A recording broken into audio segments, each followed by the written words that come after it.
حافظ قرآن کے والدین کو ایسا تاج پہنایا جائے گا، لا تقوم لہم الدنیا، پوری دنیا کو بیچ کے بھی اس تاج کی قیمت ادا نہیں کی جا سکتی۔ آپ نے بے شمار محفلیں دیکھی ہوں گی، قرآن مجید کے حفاظ کی اس محفل جیسی کوئی محفل مگر کم ہی دیکھی ہوگی۔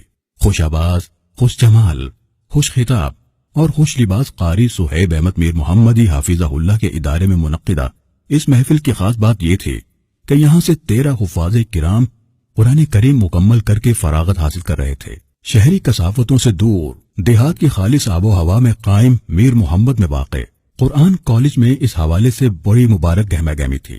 تقریب سے پہلے حفاظ کرام کی چہل پہل دیدنی تھی۔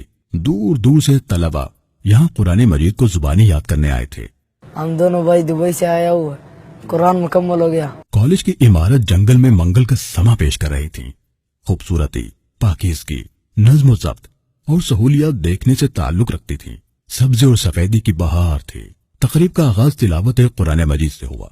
إنا عرضنا الأمانة على السماوات والأرض والجبال، طلباء نے حمد و نعت پیش کی۔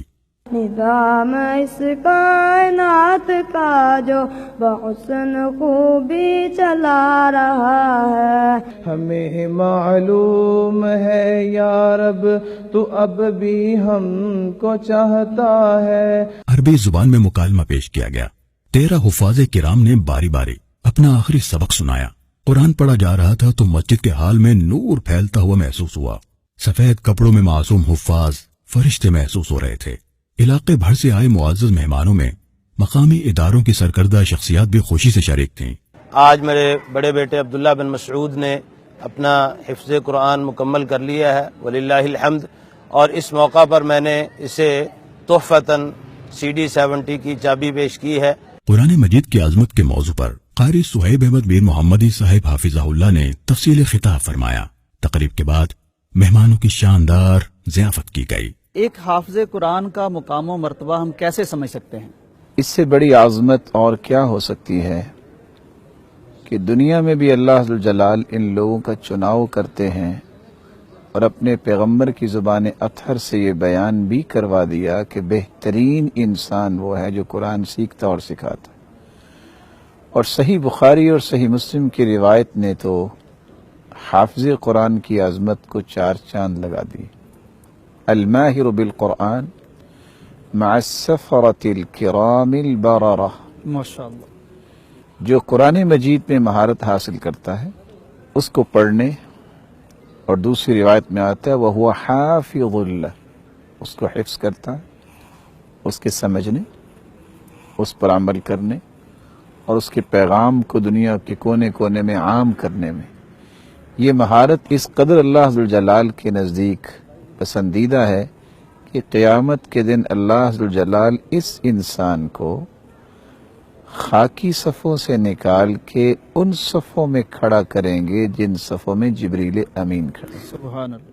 اسی لیے رسول اللہ صلی اللہ علیہ وسلم نے فرمایا تھا اللہ کے ذکر کو اور قرآن مجید کی تلاوت کو لازم پکڑو، اس سے صرف دنیا میں ہی عزت نہیں، آسمانوں میں بھی شہرت ہوتی ہے۔ سبحان اللہ۔ اللہ عز و جلال اپنے فرشتوں کے ساتھ مخاطب ہو کر فرماتے ہیں یہ دیکھو میرا وہ بندہ جو میری کلام سے محبت کرتا ہے۔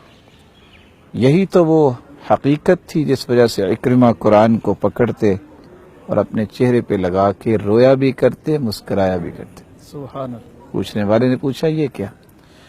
کہا مسکراتا اس لیے ہوں کہ اس سے بڑھ کے خوش قسمتی کیا ہے کہ اللہ نے میری قسمت میں قرآن کر دیا، اور روتا اس لیے ہوں کہ اگر یہ میری قسمت میں نہ ہوتا تو مجھ سے بڑا بد نصیب کون تھا۔ ہمارے ہاں بڑا الٹ معاملہ ہے، جو دین کی طرف آ جائے، حفظ کی طرف آ جائے، قرآن کی یا حدیث کی خدمت کی طرف آ جائے، ڈرایا جاتا ہے کہ آپ کی معیشت کا کیا بنے گا، کیا کھاؤ گے، کیا پیو گے۔